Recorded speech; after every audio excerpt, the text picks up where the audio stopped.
بسم اللہ الرحمن الرحیم۔ شروع اللہ کے نام سے جو بڑا مہربان نہایت رحم والا ہے۔ عبید اللہ ابن عمر سے روایت ہے، فرماتے ہیں کہ میری عشاء کی نماز کبھی جماعت سے نہ رہی۔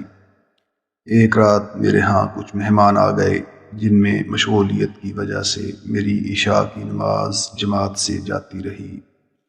چنانچہ میں نکلا کہ شاید عشاء کی نماز کی جماعت بصرہ کی کسی مسجد میں مل جائے، لیکن تمام لوگ نماز پڑھ کر فارغ ہو چکے تھے اور مساجد بند ہو چکی تھیں۔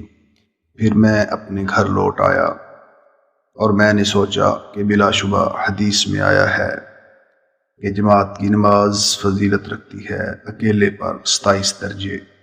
تو میں نے عشاء کی نماز کو 27 مرتبہ پڑھا اور خواب میں کیا دیکھتا ہوں کہ میں ایک ایسی جماعت کے ساتھ ہوں کہ جو گھوڑوں پر سوار ہوں اور ہم مقابلہ کرتے ہیں ایک دوسرے سے، اور میں بہت ہانکتا ہوں اپنے گھوڑے کو لیکن وہ نہیں مل سکتا۔ اور پھر ان میں سے کسی ایک نے کہا کہ نہ تھکا تو اپنے گھوڑے کو، کیونکہ نہ مل سکے گا تو ہم کو۔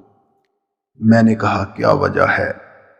اس نے کہا اس لیے کہ ہم نے عشاء کی نماز جماعت سے پڑھی ہے اور تو نے نہیں، اس لیے تو ہم سے نہیں مل سکے گا۔